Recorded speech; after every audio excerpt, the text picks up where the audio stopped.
Hi there, Cancer. Thank you for joining me for your weekly forecast for week commencing the 7th of July. You may have encountered somewhat of a challenge in the early days of this month, perhaps to your authority, perhaps there have been tensions in a close relationship. Really, all this distills down to the issue of power and your ability to tune in and listen to other people's points of view, but at the same time assert yours well, is going to continue to be important this week. But I do generally feel that you're going to feel in a much more secure frame of mind, because the sun in your sign is going to be forging a really super angle to Saturn.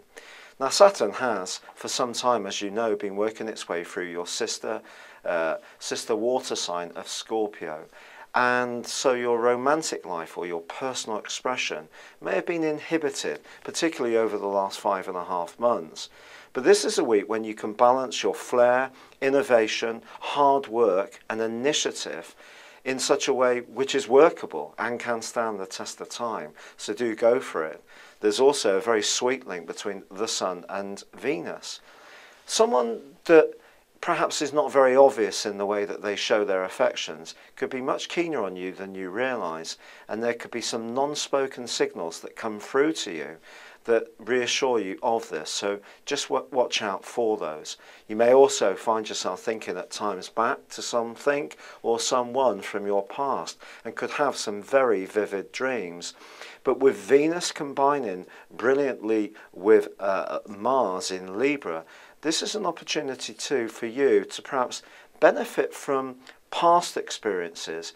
And if you do find yourself reminiscing, there could be a sweet glow about some of the things that come up in your thinking, and it may help to reinforce once again your sense of who you are, your identity, your roots, the genesis, if you like, of what made you who you are. Now, towards the end of this week, there is another challenge, as there is a full moon in your opposite sign of Capricorn.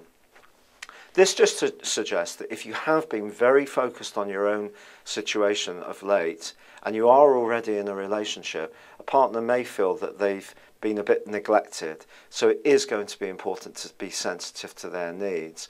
But if you're footloose and fancy free, who knows, this particular full moon may be a trigger for some kind of engagement with someone in the non-formal sense over the next couple of weeks. But this is a full moon that also squares up with Mars. So what I would suggest to you is that it may be someone near to home or through your family that could actually be the person that comes much closer into your sphere.